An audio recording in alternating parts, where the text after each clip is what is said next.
This channel is supported by Truefire. Truefire is an online library enough, you can get the Truefire All Access Pass for as cheap as they ever do it, the $99 thing. So just jump and do that if you're looking for the best price you can get Truefire All Access for. How often have you heard a track that you didn't know who it was or who was playing on it or anything like that, and you heard the guitar playing and you went, I know who that is? It doesn't happen to me that often. You know, it's kind of like a little bit of a weird set of circumstances where downstairs I've got Alexa playing Jazz for Pets. Anyway, this tune comes on and this solo starts and I'm like, that's Charlie Allen. I happen to vaguely know Charlie. I've been a fan of his playing for ages, but I kind of just sent him an Instagram like voice note like, is this you? And he's like, I think that might be me. And what was the tune? It was a Bobby Cadwell cover by Citrus Sun, and Down for the Third Time was the name of the tune.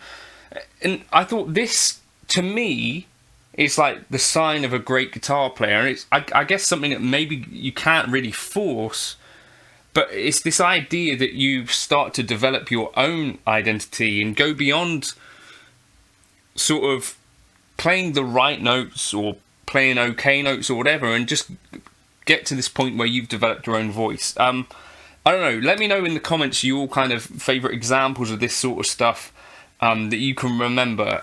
I think there are a few players in my mind that I just wanted to get into in this video about that sort of stuff.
So obviously this is Charlie Allen was the thing where, you know, like, these don't necessarily have to be like the biggest name players that you're thinking of, although, you know, in some cases it might be that. You know, in some cases you're going to presume, if you're listening to certain things, that it's going to be, I don't know, if you're listening to Extreme, it's going to be Nuno Bettencourt, etc. So where this kind of can happen a little bit more I think is in like the pop world, I think, or the jazz world actually.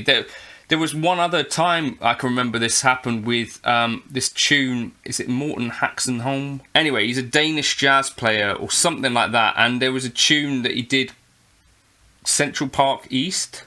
Now, I was looking for versions of this on YouTube, Central Park West, and then this guitar started, and I was like, that's Jonathan Kreisberg. So maybe it happens more in the jazz world, because it's just one of these things where sometimes you get a player that's just, obviously you have to be a fan of their playing to identify some of these things. And in this video I may want to get into a little bit of maybe what makes that happen. So I think I need to listen to, there's some stuff that Eric Johnson did as a session player, and I want to listen to see if I can pick him out on there as like my favourite player. I think there's a Cat Stevens tune, Christopher Cross, is that one? Carole King. There's a whole list here that I need to listen to some of these things. One to One by Carole King. This is one of the things, because I feel like sometimes some of the like 80s session work and stuff like that is kind of a little bit amazing, but at the same time I don't hear a strong voice through some of it, because it's kind of like, oh, that could be Landau, that could be Lukather, that could be Huff, because there's like quite a lot of overlap in terms of tone, but also in terms of like what they were laying down on these tracks. And I guess that's kind of part of like the factory of like what people wanted at the time. I think it happens to some extent in Nashville as well. The song and the role of the guitarist is so tightly defined that it's actually kind of in some ways difficult to stand out in that particular realm. I don't know if any of you guys feel like that. But yeah, so the first most obvious thing to me is if they've got a really recognisable tone. So people like Joe Bonamassa, I think, although like he's very much sort of, and Andy Timmons actually, inspired and led by sort of Eric Johnson's choices and also his playing, I think has developed his sort of own sound, which is like a little bit more aggressive than Eric and a little bit drier than Eric as well. I think I'd probably be able to pick out some of Joe Bonamassa's stuff, but in any case, that's kind of like some examples of, you start off, and I think Eric Johnson, I think one of his touchstones is like Eric Clapton in terms of tone. I don't think Eric Johnson sounds anything like Eric Clapton, but like you see that over time, hopefully your voice kind of develops.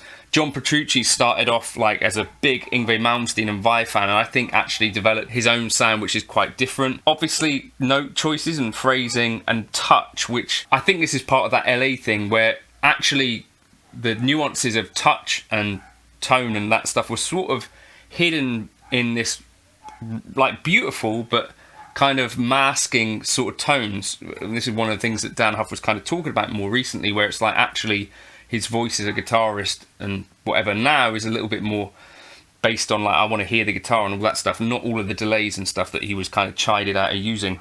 But yeah, just, and for me, obviously, Jonathan Kreisberg, I'm a huge fan of. That's a guy who's generally, and certainly back in the day, would have been using an ES175 pretty much straight into a deluxe reverb. And so really, with him, like, you're hearing like his attack of his notes, you're hearing that plummy sound of an ES175.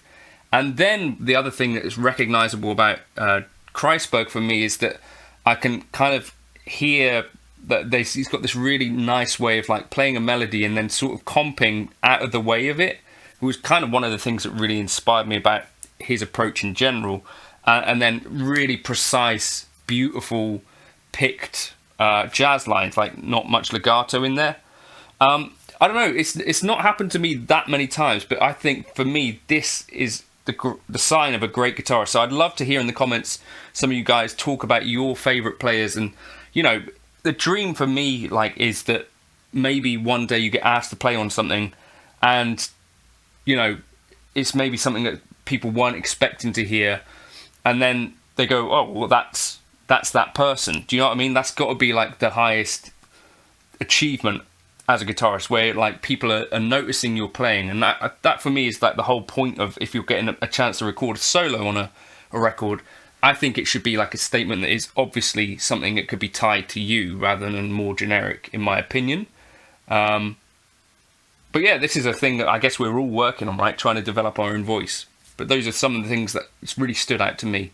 Just checked out the Carole King Eric Johnson thing, and he's playing a Les Paul, so instantly it's thrown me off already. And he's doing a bit more of the thumb thing. I know Eric Johnson was a big fan of Wes Montgomery, so this is kind of showing off his kind of a little bit more jazzy influences. There are a couple of nice cascading lines, but it's not like that instantly recognizable Eric Johnson, you know, the lead tone. So I thought that was not quite what I was expecting from Eric. I don't think it's necessarily like about being the biggest name in the world or anything like that. I think this works better when they're like names that aren't, you know, Slash or, you know, Nuno Bettencourt or whatever, but or Zakk Wylde or, you know, like household names already, Van Halen. But I think of Tim Miller as well. I heard a solo on a Yannick Vizdala album, and it's just this solo, I was like, I have to know who that was. But that's the sign for me. It's like when you stop in your tracks and you start thinking like, either I know that person or who that is and that playing, or I need to find out who that is. You know, this sort of thing that catches you off guard and you go, what was that? Or I think I know who that is. Like that, I think, for me, is like the highest sort of praise that you could get as a guitarist. Like, oh, I wasn't expecting this, but I kind of recognise that was you or whatever. Do you know, like finding your identity through your playing or whatever? I think it's quite a nice idea. I don't know. It just happened. I wanted to make a video on it. So cheers, Charlie.